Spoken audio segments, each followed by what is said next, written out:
Hey, everybody, friends and people who don't know us yet, potential friends and possible enemies. Hello, welcome to Hangoutlander. This is all about Outlander Season 5, Episode 7. So if you haven't watched that yet, it's called The Ballad of Roger Mac. You might want to pull out and go back, watch Episode 506, see what that one's about. My name is Beth. And everyone here is collectively the Cool Table. Hangoutlander has been around for quite some time. We have been recapping and discussing Outlander since it started in season 1 at our former home. That's normal. The Cool Table began at the beginning of 2020. What a year. And we're here now still talking about Outlander. I honestly cannot believe it. It's been 7 years. But Purely Muse just said, hello, nerds. Hello to you. You're all the real nerds, okay? So if you're joining us on YouTube or Facebook, say hello. We're so glad to have you. These are my girls.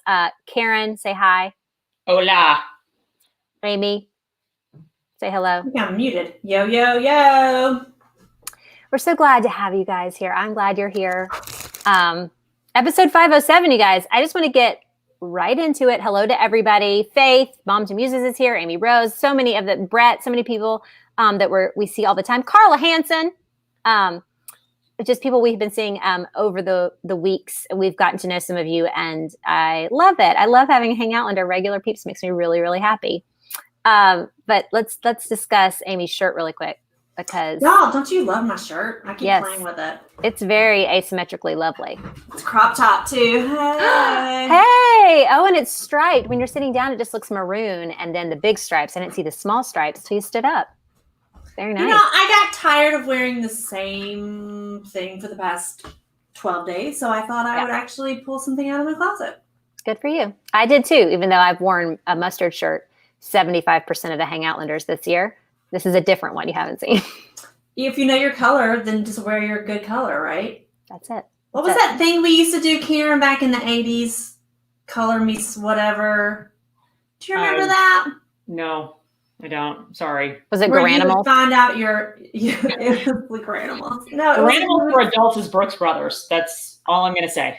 Who has gone into production making masks right now? So kudos to Brooks Brothers.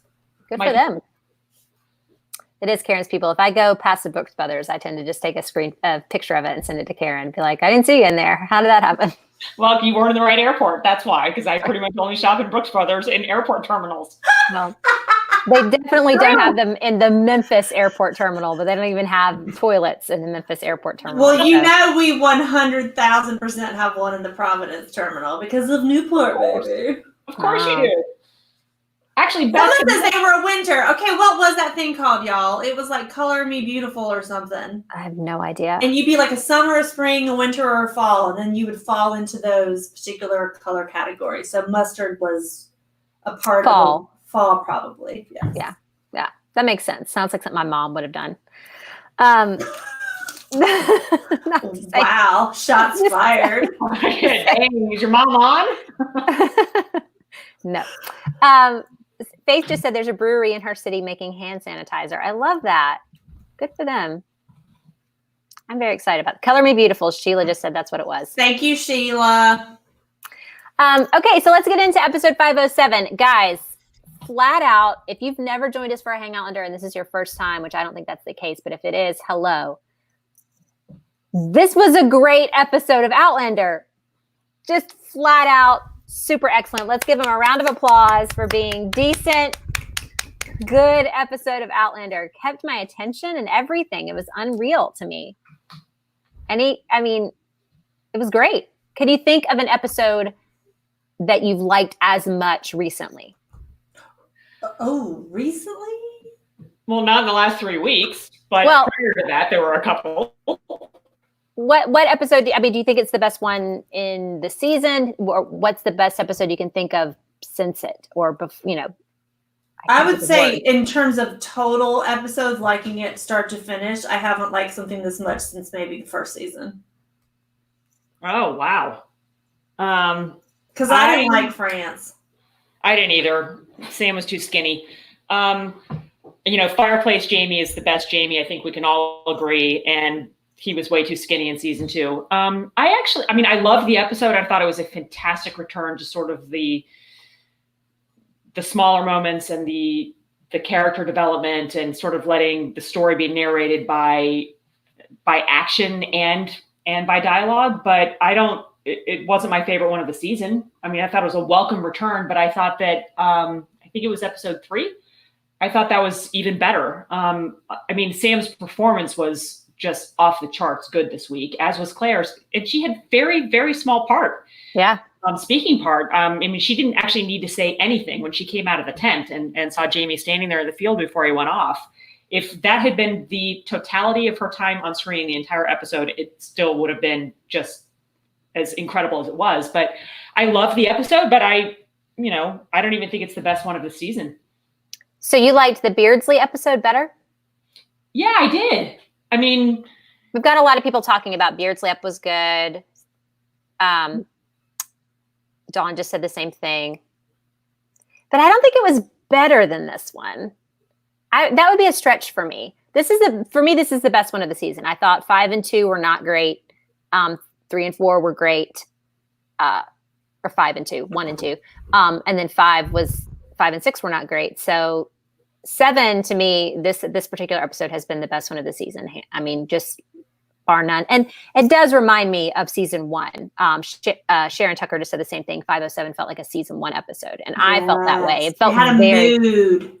Yeah.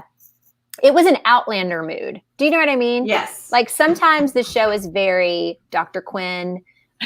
Sometimes it's kind of Little House on the Prairie. Sometimes they're trying really hard to be, a different kind of drama than what Outlander is. And then sometimes they really, really hit the mood of Outlander.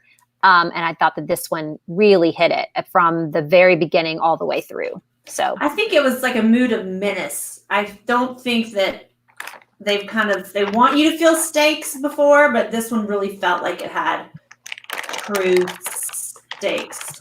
Yes. Yeah. Yeah, definitely. This is what the buildup has been all season, right? Is to get to this moment. And there were two massive plot developments that had been building. And I don't think that they were wasted. I thought that the crescendo to those moments, one was at the very end of the episode, and then one, of course, was about 3/4 of the way through. I thought that both of those moments were really exceptionally well done. One closed the chapter on a beloved character and sort of tied off some loose ends that it felt like was in a maze that the writers couldn't get out of. Yeah. So I thought it was great. And then, of course, the cliffhanger at the end is the end, and then what we see is the rebirth of a major character. And I thought it was done really well. Yeah. A lot of people are saying who wrote it. Tony did write it, Tony Graffia, who has had great episodes throughout and has also had some that nobody likes.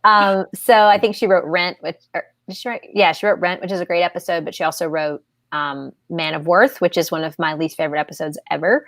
But still has good Jamie moments. So it's kind of, sometimes I feel like she does get Jamie and Claire at the very least.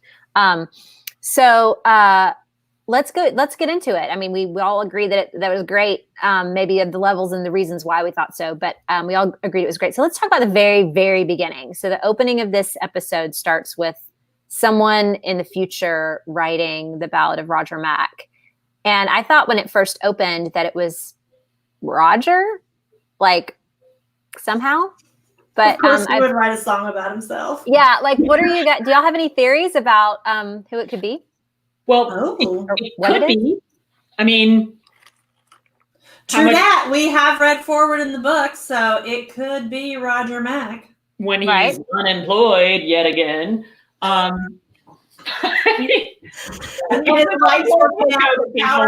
His wife's working out the power plant. He didn't wait for a pandemic to be unemployed again, folks. Yeah, I mean, it could be him, or I don't know that they're going to harken back to that, but I don't know. I actually didn't get that. I gave it actually zero thought when it was flitting across my iPad screen about an hour and a half ago.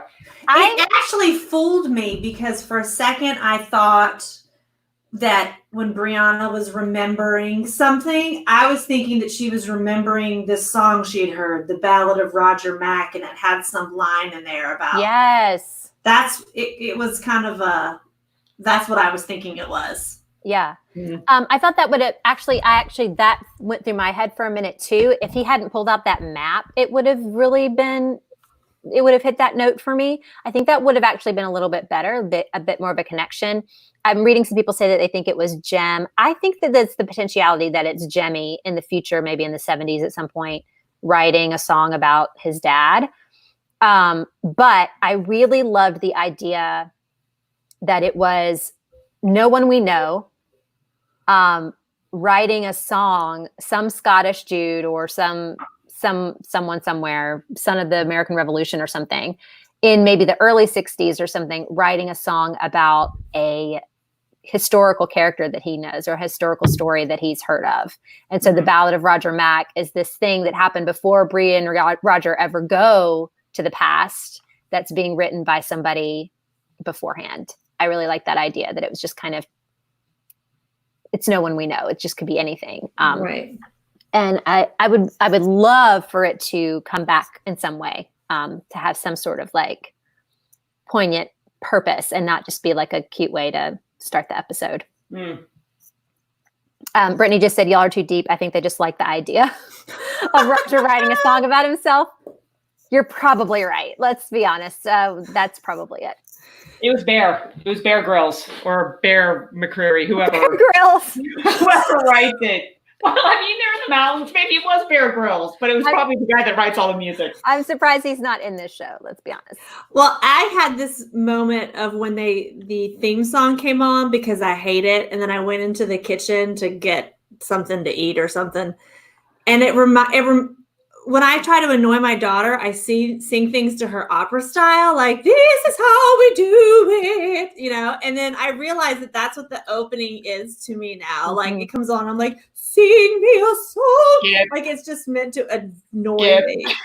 So when I watched it on my screen, it didn't offer me, like, the skip intro. So I was like, fuck it, I'll just go get some Cheez-Its or something. I hit the 10-second thing. Yeah. Yeah. I've liked some of the season's openers. This is not among them. Yeah. I don't like it either. But let's talk about Roger. And the only reason I thought of that was because my daughter is 11. She's in middle school and we're in quarantine together. And it's great to experience that mix with the now everything I do annoys the shit out of her. So that was really why I had noticed. So I was like, oh, I'm just going to start singing more songs to her. I sing constantly. And the only reason it doesn't annoy my children is because they have rooms upstairs and they shut the door and they act like I don't exist. And I'm pretty sure they sometimes like Snapchat their friends and are like, listen to this shit my mom's doing right now. But oh well. It's not Snapchat anymore, Beth. It's TikTok. Well, no, they still Snapchat. What? On a regular. Oh, yeah. That's how they communicate. That's how Ruby messengers her friends. Yes, they communicate through. They have fun on TikTok, but they communicate through Snapchat. Anyway, let's talk about Roger. I think this episode finally did what I think they've been trying to do all season, which is redeem Roger in an honest storytelling way and not just because somebody told us he's a good dude, but they finally had Roger do the right thing. And they did that even by omitting some of the stuff from the book that made Roger creepy, an asshole. Yes. So why do you think it took so long? Do you think it's purposeful? Like they needed to give him the win with the locusts and all of that before he could just stand up and say, I'm going to do the right thing and I'll be the one to do this, or what?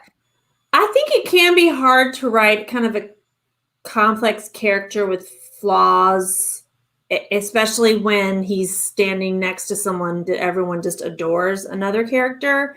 And I just don't think the writers have just been very good at it so far of just writing a successful, flawed character that people love. You have to earn it, and they have not earned it yet. Yeah. By the way that they've written him. I think they've also, in some ways, lost the essence of who Roger is. I mean, he was raised by the most gracious, genteel, forgiving, and understanding man, maybe to grace the pages of any of the Outlander books. But none of that comes through to Roger, even though he worships Reverend Wakefield and wants to be him, wants to be like him. Now, also, I suppose Roger worshipped Frank and sort of that, my way or the highway, black and white, I'm a historian, I'm right, I'm going to figure this out. Maybe he's, influenced by that as well. But I agree with you, Amy. I think that Roger is a complex character, and the writers have the unenviable task of writing a 1960s character that goes back to the 18th century, but is being written by people who are living in 2020 post Me Too. Right. So there's so many different layers there, and it's really hard to make him likable. I mean, I think it's been up and down, it's been spotty. And I think Richard has been very consistent in his portrayal. He's not sort of up and down and all over the place like Sam can be sometimes, depending on who's directing the episode. I mean, Rick has been really pretty consistent in the way that Kate has been consistent. And I think that it's just hard to write. And I think that Rick's ability to kind of play the bad guy, if you will, to play the foil, has been really unpleasant, likely for him. And I'm so glad to see it kind of them take his talents and come back full round and make him to be more of a fulsome character. But I think we've lost some of those quiet moments he had with Claire or with Jamie or even by himself as he was kind of figuring things out on his own. Like, you have the time to do that in the books, and they just haven't paid attention to that. It's all been bombastic and being a jerk, which there are plenty of moments in the books like that, but it feels like the writers only chose those moments to use him to move the story forward instead of some of the quieter moments that he has experienced. I don't know. That's a long-winded way of saying, I don't really know, but it hasn't worked.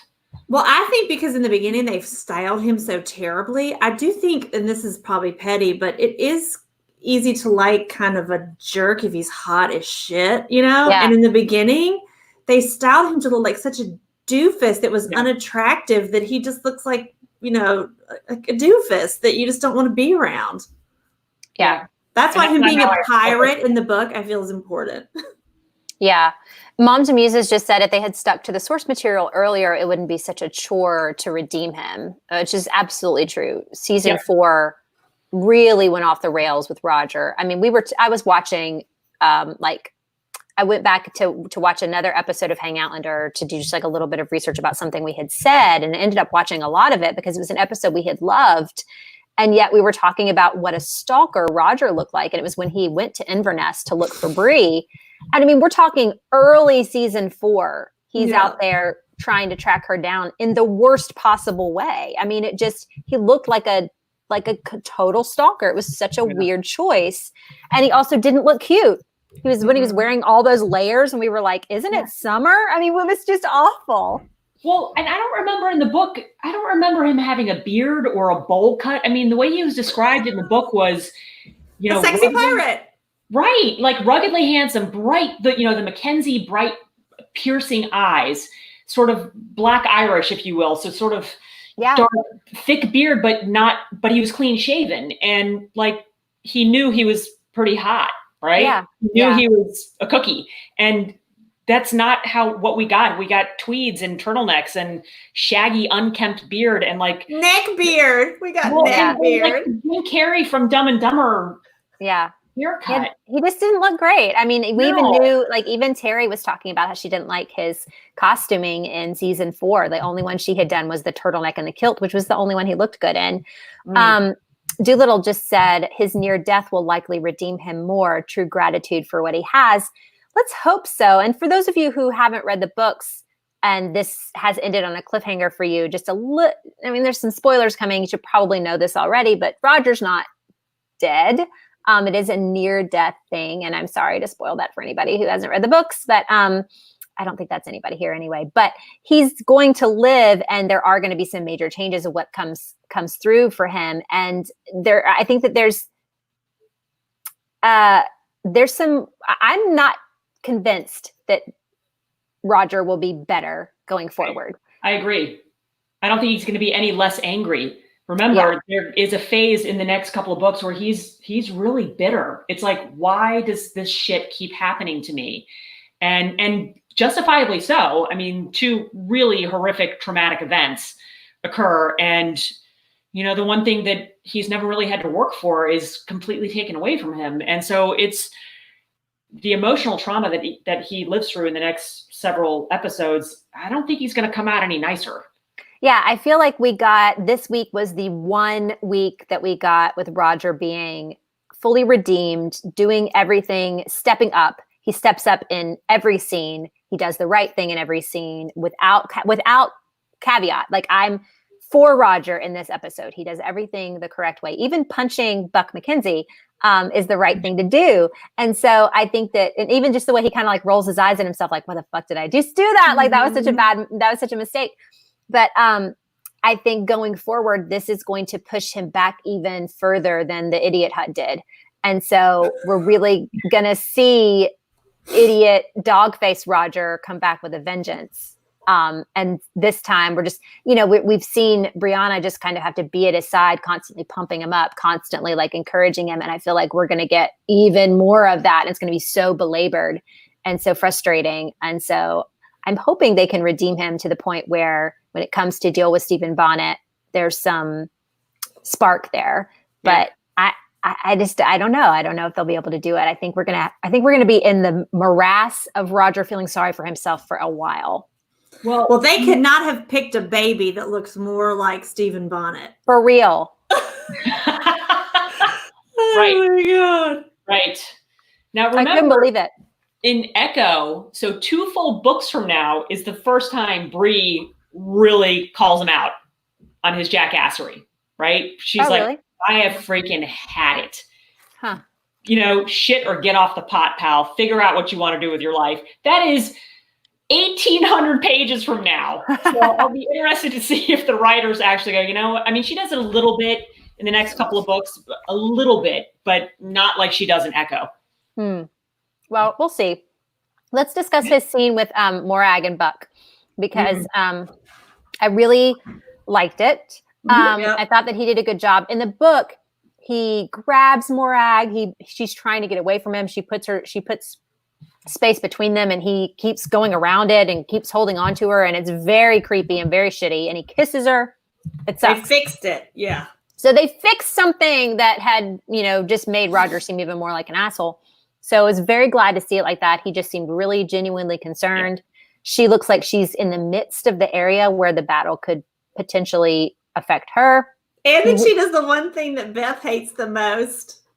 Which is what? Oh, yeah. I have the same baby bump, but it doesn't indicate that I'm pregnant. So cheesy. Such a dumb thing to do. She wouldn't care whether or not he knew that she had a baby coming. Just real dumb.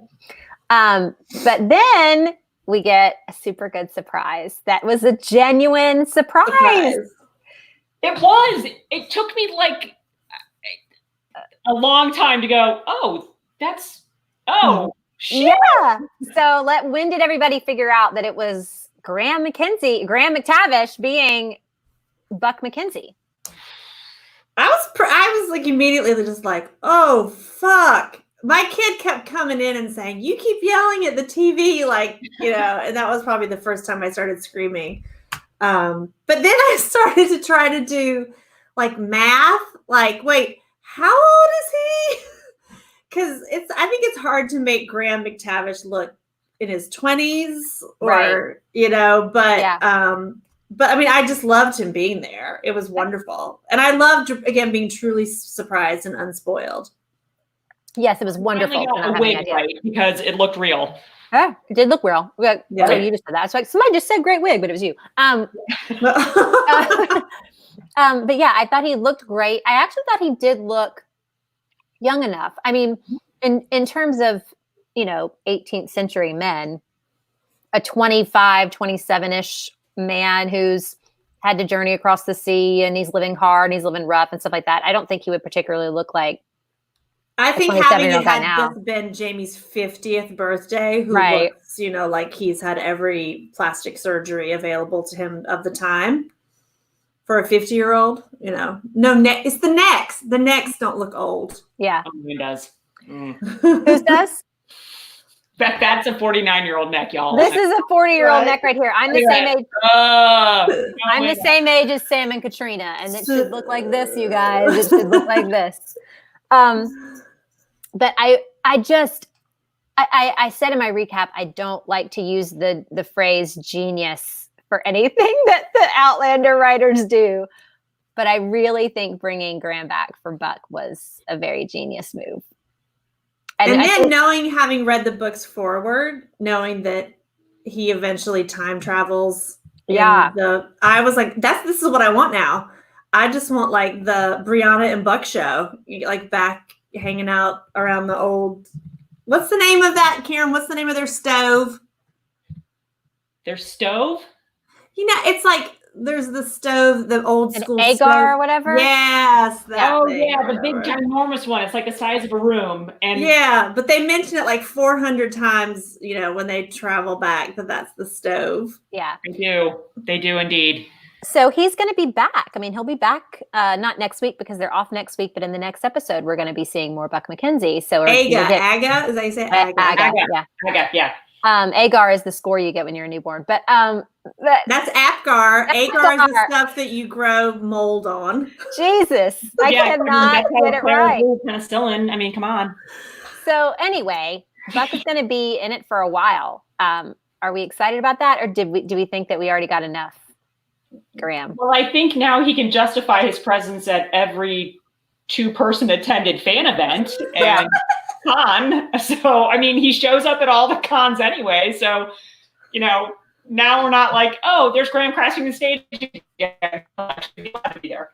I think Faith just said, I do too. Faith just said I met Graham in person. He's really nice. I've met him several times, and the first time I met him, he was effusive. I mean, so nice, and didn't have to be. So I absolutely love Graham. I think he's great.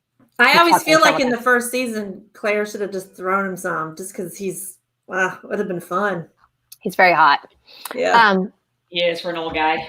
He's very, and I've said this before, he's very hard. You know what I mean? Like, he is all muscle. You know, some people, you hug them and they have muscle underneath and you can feel it when they squeeze. Graham is like granite. He is hard. It's been a while. He's the one who would have pushed you against the wall and been like, look down, watch while I take you. Okay. No, he would have been a turnaround. Smack it up, flip it, rub it down. Oh no! It's like, I can't look at that neck. Turn around. Alicia just said, I don't think they'll give us that much more next week. The promo seemed to exactly right. The promo seemed to focus more on the aftermath of it more. Maybe the promo is meant to make it look like Roger is dead. So in the promo, I don't think that you don't see Roger at all in the promo for next week. They make it sound like he's dead because Brianna says, I just want my husband back. And they don't show that they're going to show us how Roger got to where he is, but they are. So I know things. That's going to be in the next episode. So yeah. Well, I mean, somebody's stealing narcotics. So we can assume that it's the patient who may try to kill himself. Yes. Right? Yes. There's some foreshadowing there. And then she's standing in the bizarre causeway between the Betty Ford clinic that's on the side of the big house. Yeah. And a man in a dark blue coat is standing behind Bree. Right? If you watch the promo again, and I think you're supposed to go, is that Roger or is it Bonnet? But there's someone is standing behind her. So I think we're going to get Roger kind of coming full circle in the next episode.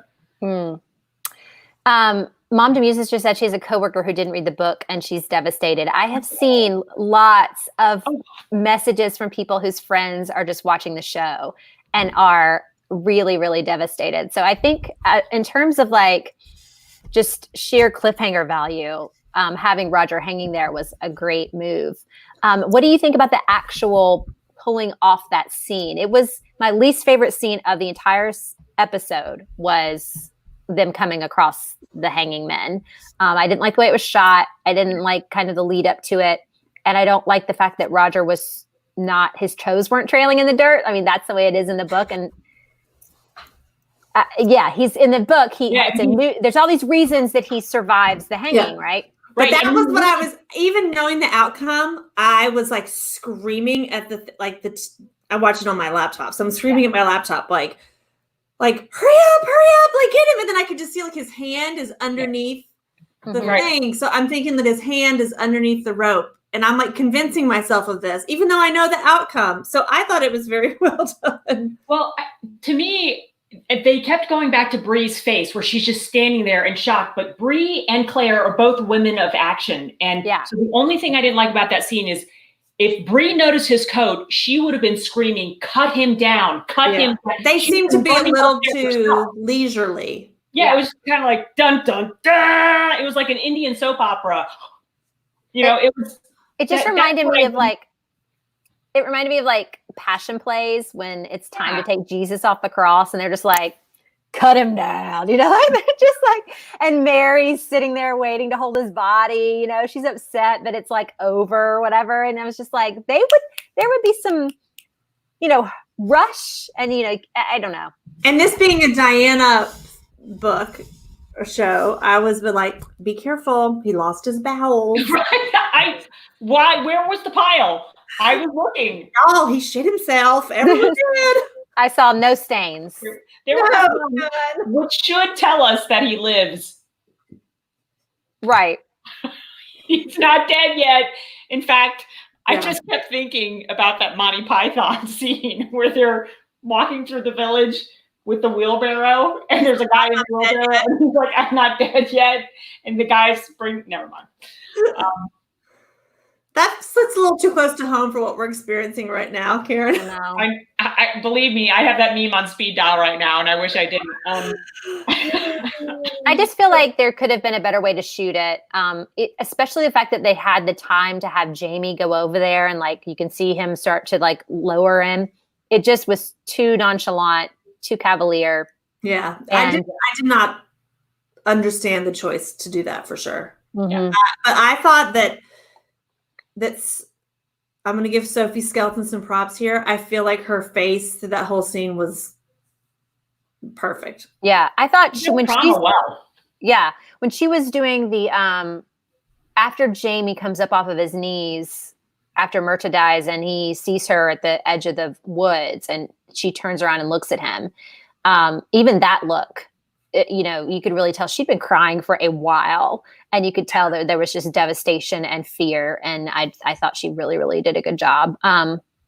Again, she's been great this season. It's been quite the shock. Morgan said they did it because of the drama of the cliffhanger. She's right. That's why they did it that way. Yeah, but it looks like, you know, what's that meme with the drama squirrel, the drama chipmunk or whatever? The dun, dun, dun. You know, that it has that feel to it. And is that a chipmunk or a groundhog? It's a chipmunk. Maybe a groundhog. I can't remember. But that's exactly what it looks like. And it's just an unfortunate. There's that meme where it's all the different coaches looking at each other, you know. And you know, you can just see, you know, how you just said it's Outlander. Yeah. Yes, it is. I just, you know, come on, guys. This is your big cliffhanger. I mean, this is your episode 6 or whatever of season 1. Was it episode 6? Oh, episode 8. This is your Jamie in the window moment with Blackjack, you know, having Claire's nipple on the edge of a knife ready to rip it off. And you don't have to make it so dorky. But anyway, it didn't bother me that much. I mean, again, I knew the outcome and it got me. I was still like, oh my God. Yeah. And hopefully this scene will have more forward motion and more, you know, kinetic energy when we see the whole scene, you know, like once the next episode shows up and we actually see him pulled down and they'll be in motion. There'll be more coming out of it in the next time. Let's go back to the first real scene of the episode after, you know, Roger and Bree are with Jimmy, very, very blonde-headed Jimmy, but is the tent scene, which nudity. This is the nudity and sexual content warning. Jamie's chest looks gigantic when he's Oh my laying gosh, there. he looks like he has pec implants, doesn't he? Just dying. How He has not skipped bench press day. they're huge. I'm okay with that. Oh no, I wasn't bothered. I mean, I would have used him as a pillow, especially because he's got a little hairy chest going on. But I just was like, those are some pecs. Or maybe because his nipples hang lower on his pecs. I don't know, but they were big. They were very big. They were inconsistent in the river scene, though. In one cut, they're big, and then in another cut, they look like Tom Cruise in the volleyball scene in Top Gun. Well, you know that it matters like what you eat that day. When you're that cut, even if you're not, even if you're just like normal, but it matters like everything you eat from day to day. Like you eat like a lot of sugar to look vascular and all kinds of stuff. So, I mean, they like, depending on what day it is that they shot a certain thing, or even like what hour it is of the day or whatever, like you can look a little different. But I loved the intimacy of the tent scene. I love the way the light was coming through the tent, and it felt very much like exactly how that scene is in your brain with Jamie and Claire when you're reading it in the book. And I think that those scenes are so important. I mean, it's very drawn out, it's protracted, and a lot of times people wish that the sex was more protracted, but 4 or 5 minutes of them being light with one another is what balances the heaviness of the things that come later. And it's exactly what was missing in season 4. And it was a really, really great way to just start an episode that was going to have so much emotional, depressed moments. So I was for it. I liked it. Some people said Claire singing ruined it. Sorry, I didn't think so. I mean, it's cheesy, but c'est la vie. They're cheesy. Does she do that in the book? Does she sing happy birthday to him? I don't remember. I don't remember either. They do talk about him being able to have a cock stand in the morning. Yep. There were some definite dialogue lifts from different scenes as they're saying goodbye, and in the tent scene as well. But yeah, the scene was okay. Hi, Beth. Sorry, I was gone for a minute. I don't know what we're talking about now.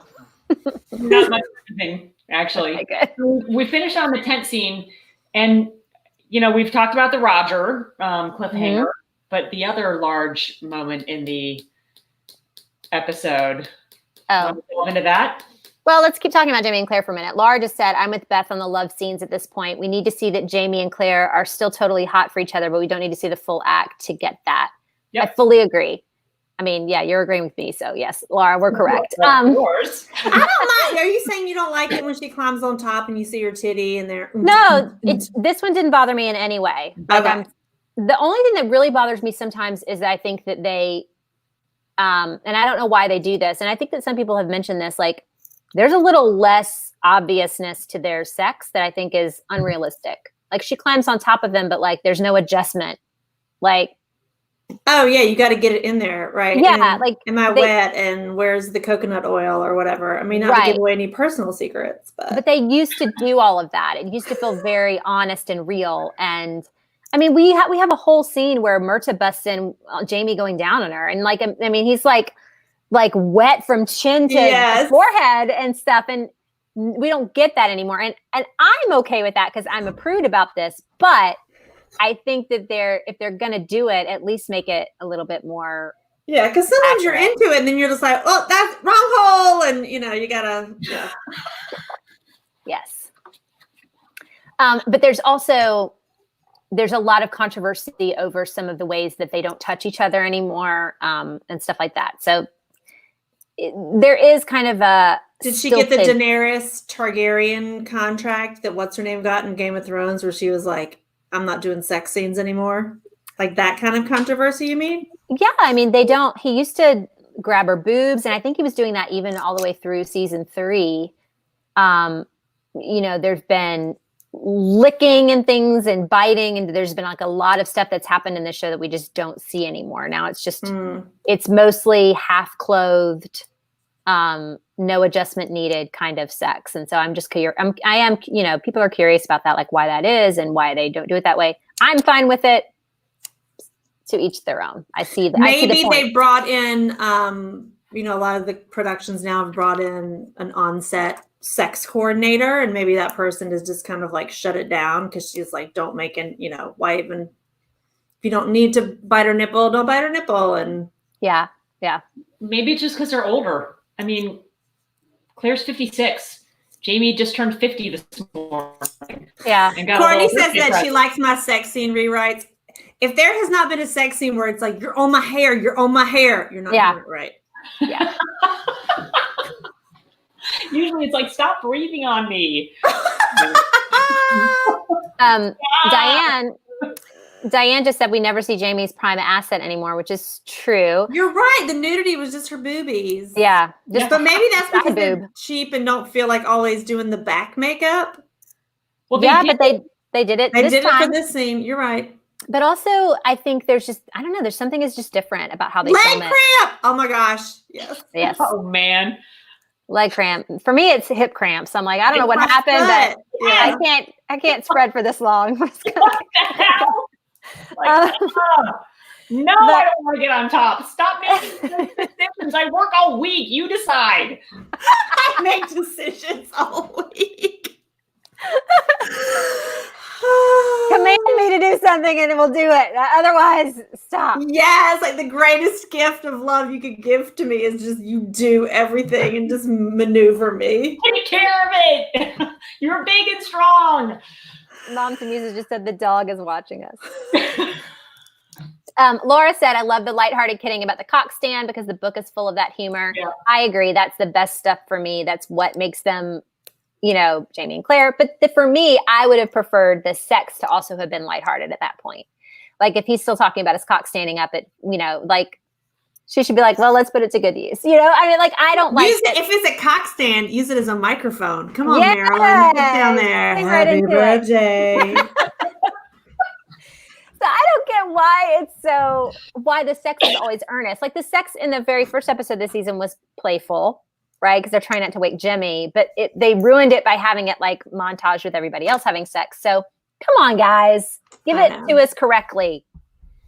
Like last night, I got some, but it wasn't until I finished my crossword puzzle.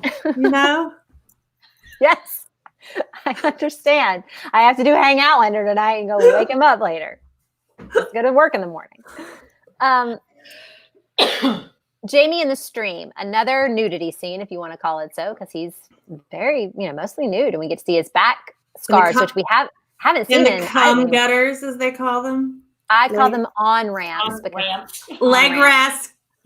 I think that cum gutters is the grossest thing I've ever heard. So I'm pretty sure I got that from a Grindr account on Instagram. Yeah. On ramps is a moniker that we gave them back when we were in the fandom for The Office, and that's what we called John Krasinski's areas. Oh, do you see his on the show?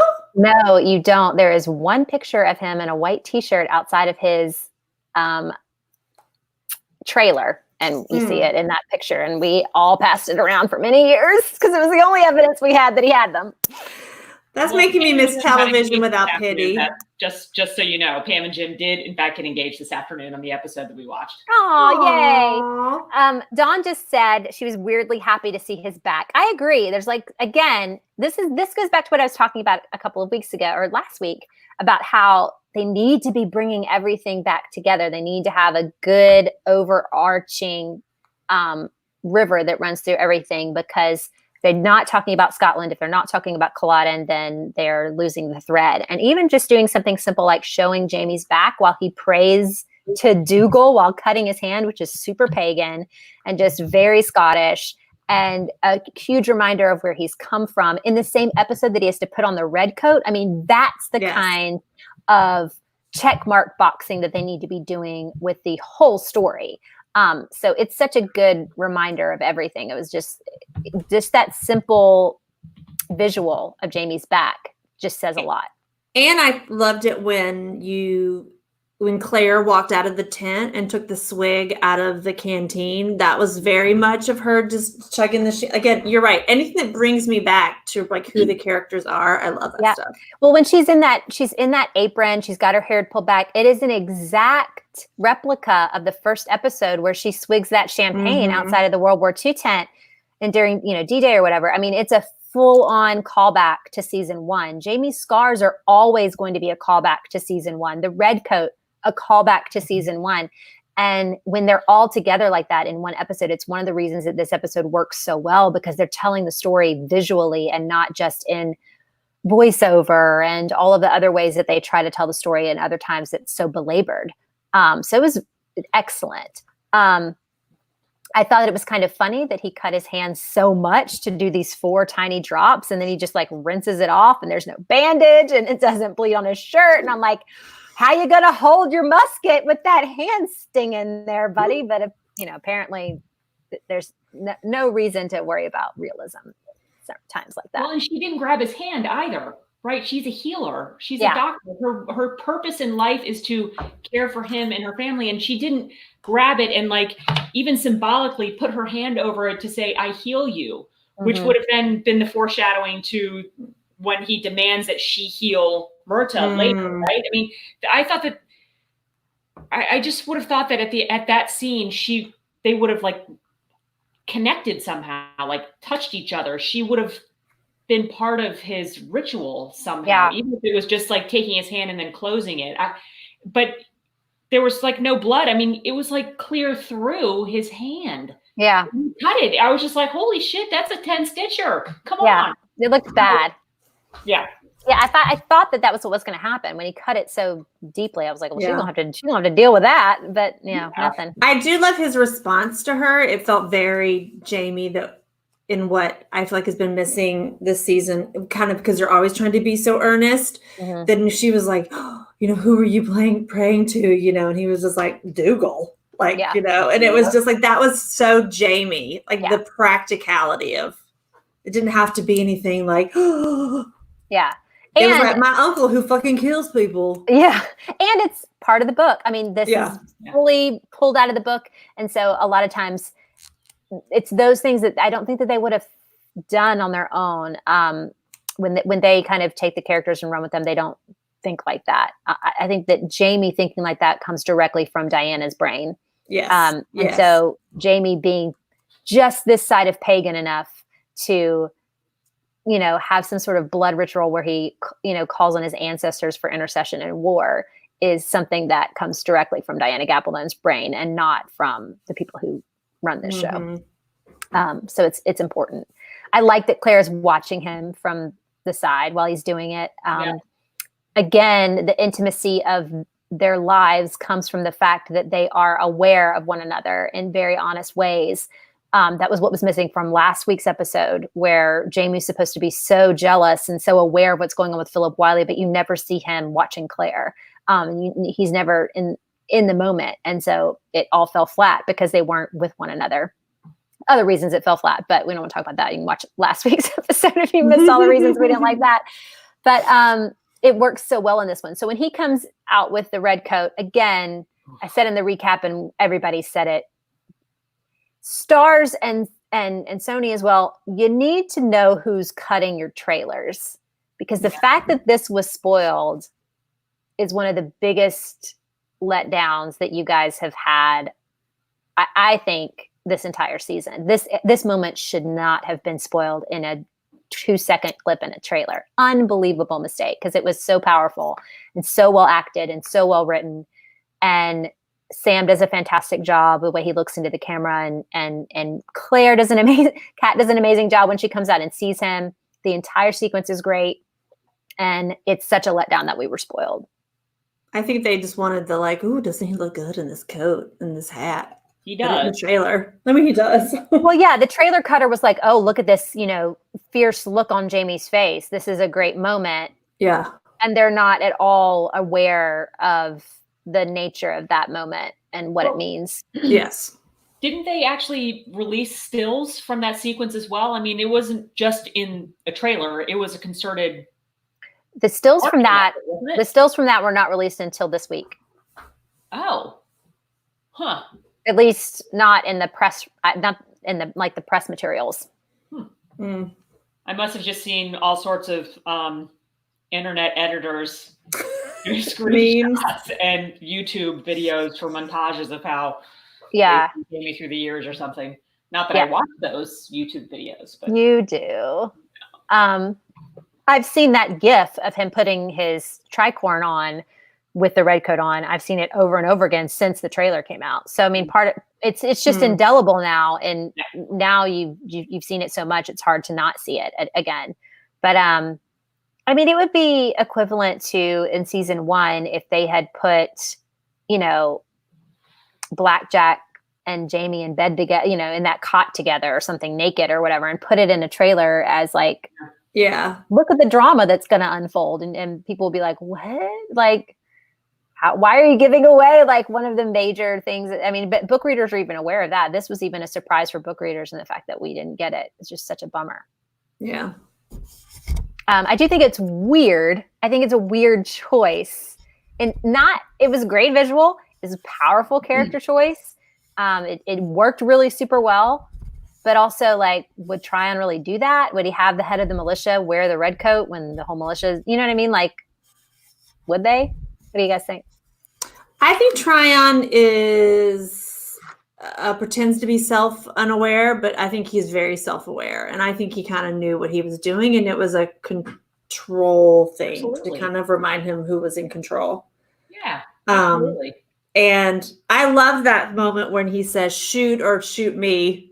Yeah, me too. I thought that was great. I love the actor who plays Tryon. He's just so... Tim Dowd was fantastic. Yeah, he's so good. And they're just, I don't know. They're good together. I was tweeting yesterday. I'm just like, I would hit that. You put a guy like, it's like my mustache now in real life, and he's super cute. Oh, no, I like the white wig thing. Like, it gets my Regency romance like feelings. Like, you give me like a stuck-up, hardened Englishman, and I'm just like, hey. Yeah. Hey.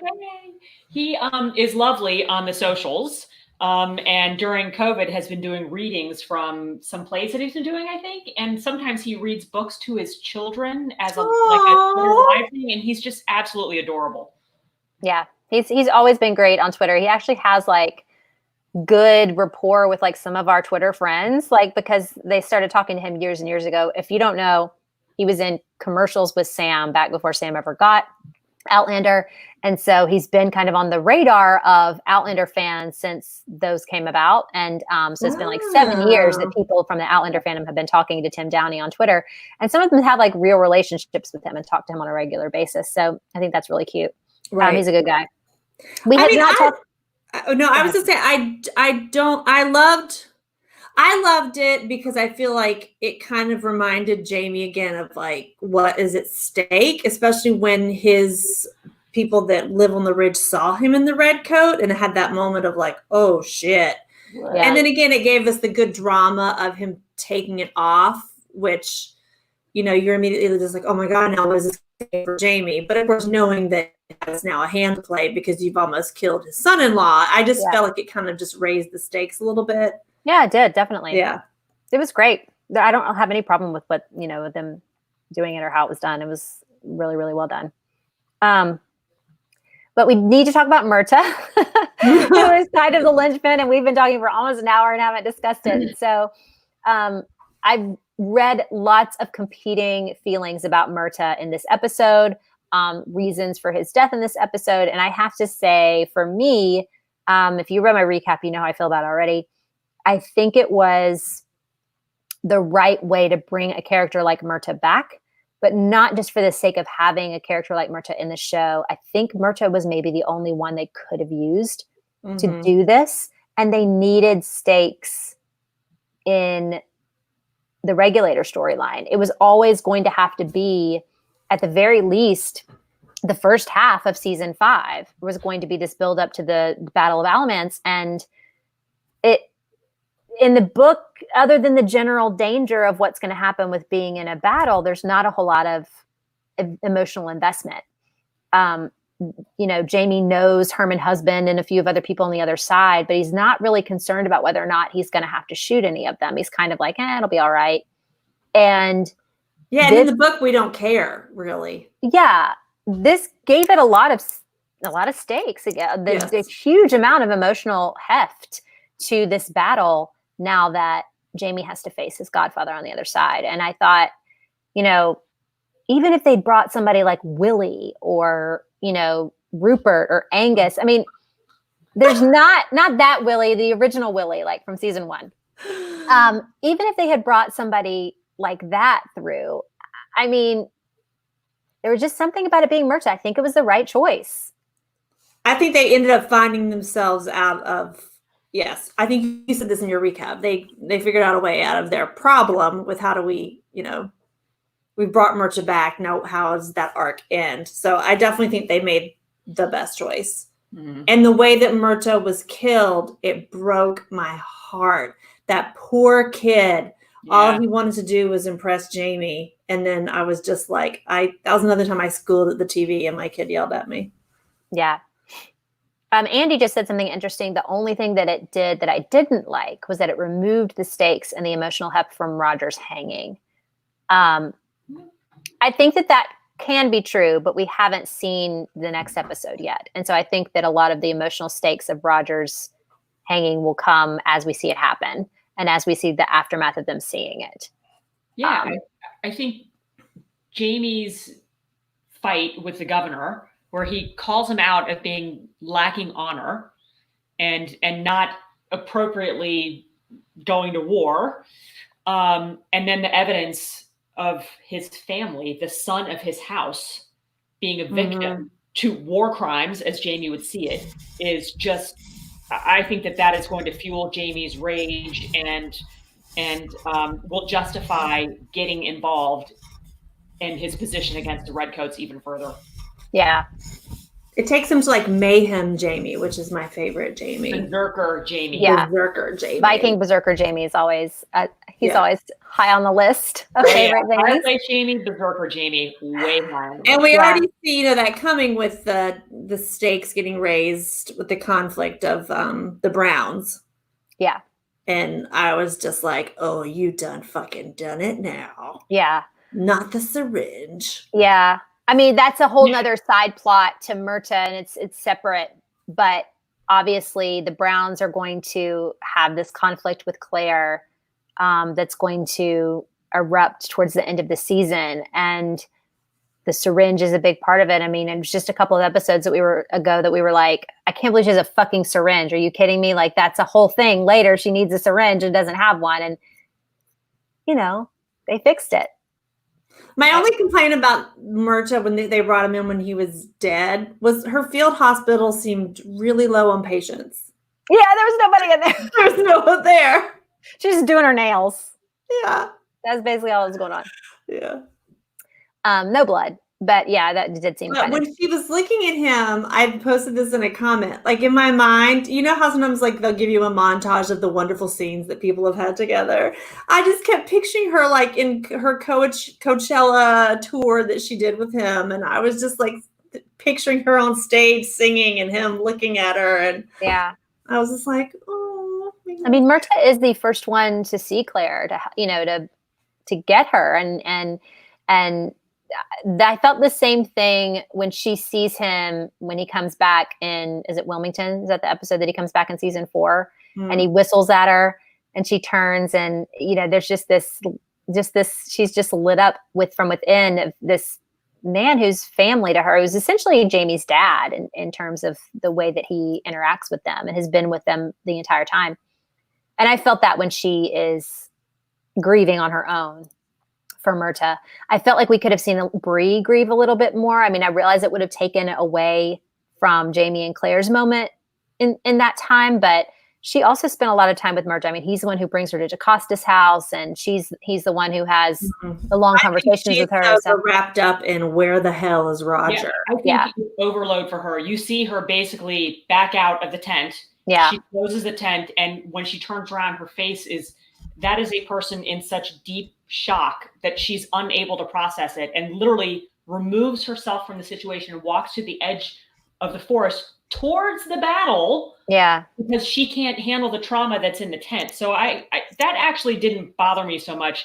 I do think that we can't really let the Claire and Myrta bonding over season 4 and the last couple of seasons.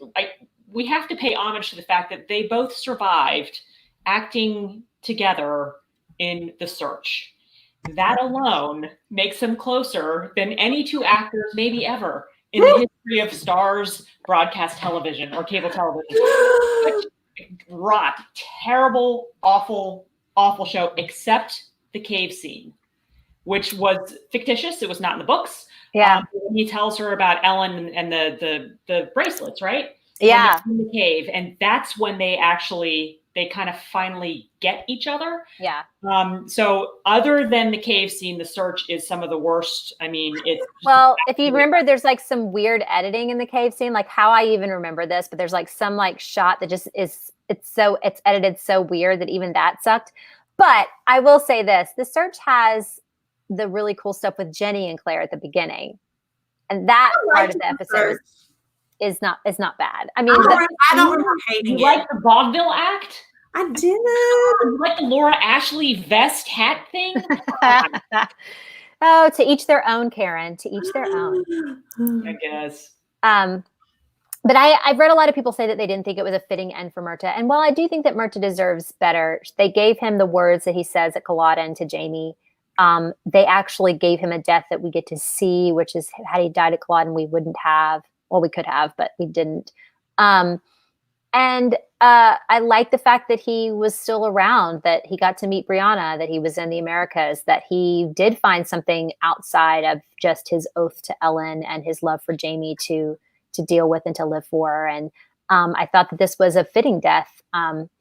He got a soldier's death. He didn't, have to be hanged and all of that kind of stuff. So there was, it was a good way to bring stakes to the regulators. It was a good way to bring Jamie's emotional connection to this story in a way that it just was going to be boring otherwise. And I was okay with it. The only thing I wish they had not done with Myrta, other than have him stand in for Jamie when Brianna's doing the little forgiveness thing with Jamie at the end of season 4, Brianna's talking to Myrta about how she's forgiven her dad. And I was very upset with that because I thought she should have been having that conversation with Jamie. Other than that, and just, I thought that the entire thing with Jocasta was a waste of time. Yeah, for sure. I love everything else that they've done with Myrta. So there's that. Yeah. So I think that's it, guys. That was the Ballad of Roger Mack. We are not meeting next week. We're going to be in cliffhanger for 2 weeks. And to be honest, I mean, I don't know if I'm okay with that or not, because we've got, what else are we going to do? There's nothing to do, but we're also not going to have anything to do for the next 4 months. So let's stretch it out. I don't know how I feel. Well, we have plenty of other real world shit to talk about. That's right. Speaking of, Wednesday night, at the same time, I think we're going to be doing this at 8, right? We're going to have happy hour at the Cool Table. You're going to get to see us and talk to us in the same format with our other Cool Table friends. And when you guys, we're going to just be chatting about pop culture stuff and life stuff and everything else that's going on. You'll hear what we've been binge watching and what we've been reading, what we've been doing while everybody's stuck at home. And it's going to be a hilarious time. So bring your drinks and what you've been doing, and meet us here Wednesday night at 8 p.m. We will see you guys then. Shirley Amuse says, do a hangout discussing shows to binge. That's what we're going to do, girl. Exactly what we're doing. That's happy hour Wednesday night. 2 nights from now, 8 o'clock, same time. We'll put out links on Twitter and Facebook and everything coming up soon, or just visit at thecooltable.com. All the information will be there. So we will see you guys Wednesday, and then again next week for Hangoutlander. Bye. Ciao, peeps.